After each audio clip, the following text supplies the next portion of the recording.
Welcome to Who's the Man? And today's guest is someone very special to me. It's someone that we tend to forget about from time to time. We forget about that inner child, that kid inside of us who has to grow up and face reality. Today, my guest is none other than Chopper himself. Give a warm welcome for Chopper.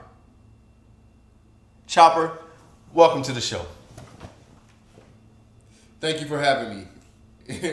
To be honest, it feels a little weird being on this side of it, but I'm here. And you know what? That's all we need. We just need you here. Here to be real, be you, be authentic. Let's start at the beginning. What was home like for you growing up? In Flint, I might say. Well, home was fun and loud at times.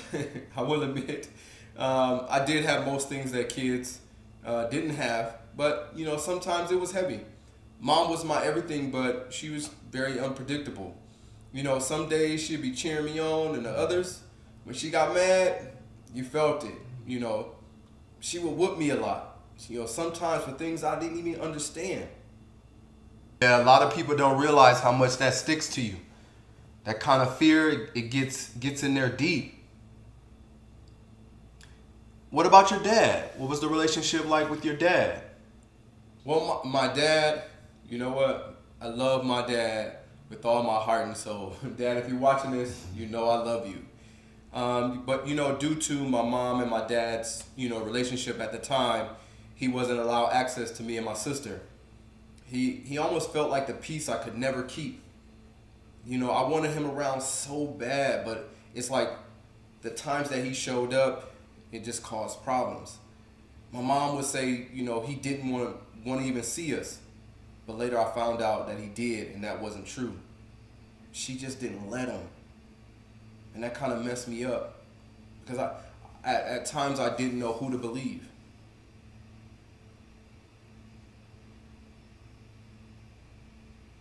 Man, that's heavy. It's wild how one lie that can shape your whole idea of love, huh? You start questioning everything, even your worth. Exactly. How did that affect how you see fatherhood now? You know what my mindset was? I had to flip it. I had to flip everything. I told myself, my son will never have to guess whether or not I love him or want to see him. He will know for sure, without a doubt.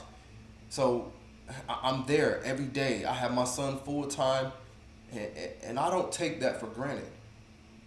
Because, see, I know what it feels like to be the kid waiting for your dad that wasn't allowed to show up, even when he wanted to. Man, that's powerful. Wow. What's it like being that kind of father after the childhood you've had? It's deep down inside healing. See, my son is a blessing. He gives me a second chance. And every time I show up for him, I'm showing up for me and my dad too. When he laughs, I see that little boy I used to be, the one who just needed his dad to wrap his arms around him. It erases the pain, and that's one less scar from my past. Man, that's beautiful. You've turned that pain into purpose. And most people, they repeat the cycle, but you seem to have broken it. What would you say to your dad if he was watching this? Yeah, that's a good question. I say that, Dad, I get it now. Uh, you weren't just fighting a system, you were fighting a woman. And and I don't hate you for losing that fight. I just I just wish we had more time. One last question, Chopper. What do you need most from the man that you have become today? What do I need from the man I become? I need him to keep going. Not just to be strong, but keep loving his son the way he wanted to be loved as a child. Keep breaking the cycle, and don't forget, I'm still here for him. Chopper reminds us that healing doesn't mean erasing the past. It means facing it and learning from it and choosing to love anyway. I'm Henry, that's Chopper, and this is Who's the Man. And remember, there's only one. There's only one.